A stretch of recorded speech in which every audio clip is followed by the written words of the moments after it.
Hello everyone, today we're going to be looking at the PlayStation 5. I've had this for quite a long time and I wanted to share my experience with it. So let's start with the design. Here is how the PlayStation 5 looks. As you guys can see, I have it next to my Xbox Series X. It's definitely a lot bigger and a little bit more heavier. But when it comes to the overall design, I definitely like PlayStation 5 a lot more. Whoever comes inside my house, they definitely talk about PlayStation 5 a lot more than the Xbox. Now, behind the PlayStation 5, we do have two USB Type-A, HDMI Ethernet port, and the power plug. On the front, we have one USB Type-A, also USB-C here. Then here we have the power button and the eject button. What I have here is the physical edition of the PlayStation 5. And let me just move the camera a little bit. So here is where the discs are going. Now you can also end up using PlayStation in the horizontal where it's going to be like this. I ended up doing it vertically. It also comes with this little stand in the box where you can attach, so it holds it in vertical position. Or you can end up mounting it so you can lay it on its side.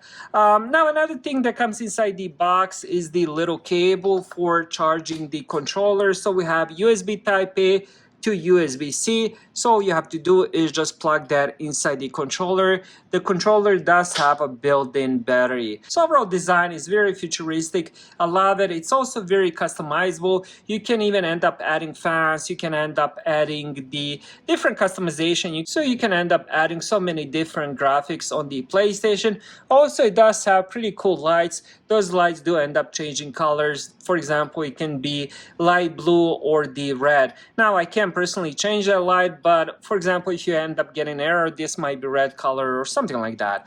Now, let's go back to the screen and let me show you the controller. Here is how the controller looks. Honestly, I love the design of this controller. It looks super futuristic and it definitely has a lot of the features like haptic feedback, also has adaptive triggers. So for example, if you're playing racing games, these triggers will end up getting hard. So as you braking and, or if, for example, if you're playing shooting game, as you're using snipers to zoom in, this button will end up getting really hard. And it just makes you feel like you're inside the game. Definitely a very, very good controller. There's also this button here. This is the light that ends up changing colors as well. Now this button, I really don't see much use for it, at least for the games I played. You can click on it to open up a map on some games and stuff like that. And this controller also has a built-in microphone, which is pretty cool. You can end up muting that microphone if you want to, or if you in a game chat or just regular chat, you can end up voice talking with your friends as well. Best thing about the controller, it does have a built-in battery, so which is pretty cool. So all you have to do is just, as I showed you in the beginning, just put that USB-C and end up charging, and the charging doesn't take a long time, and the battery itself lasts pretty long time, to be honest. So this will be the first page that opens up once you turn it on. So you will have some trailers. Also here you will see your friends, trophies and stuff like that.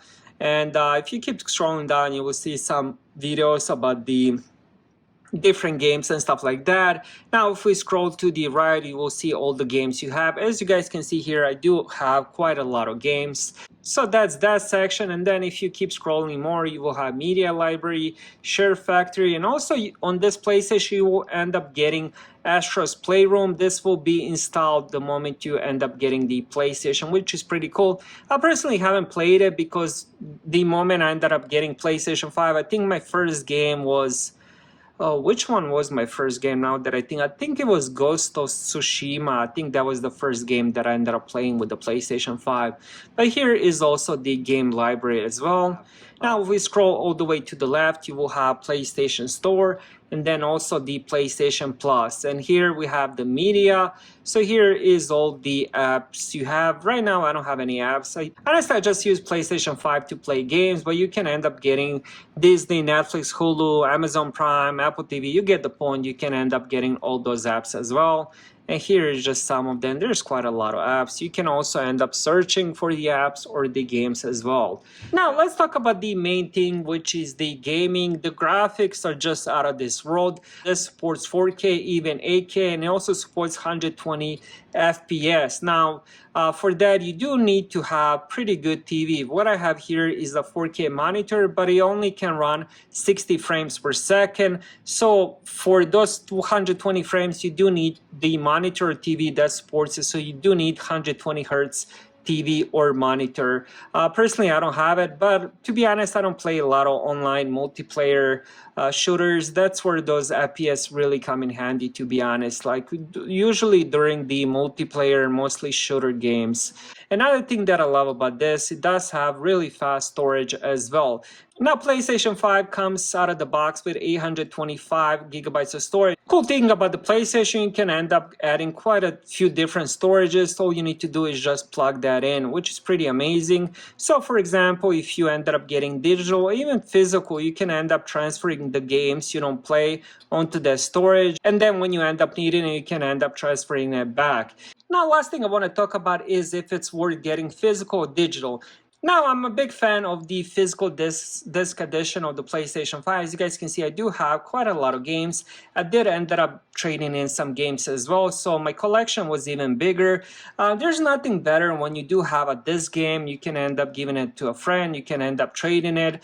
For example, I can trade Spider-Man for some other game, and that's what the disc edition is all about. Another thing that I love about the disc edition, most of the game content is actually stored on the disc. So whenever you end up getting a new game, for example, you end up putting it in the PlayStation, you will have to install the game, which is usually, depending, it can be 20, 30, or even 100 gigabytes. And most of that game is installed from the disc. For example, Xbox Series X, I just ended up getting that a couple weeks ago, but most of the game is actually downloaded. The reason I mentioned that because a lot of us do have capped internet, some of us do have slower internet, so you just imagine how long it takes to download 80 gigabytes games. So that's another reason why I do prefer disc edition. Now, whichever one you go with, physical or the digital version, they are pretty much the same consoles when it comes to the graphics, when it comes to the speed of storage and everything else. The only difference, the physical edition will be more heavier and it will have that disk drive. Other than that, PlayStation 5 is definitely a good choice and I would definitely recommend that. Thank you guys for watching. Have a great day.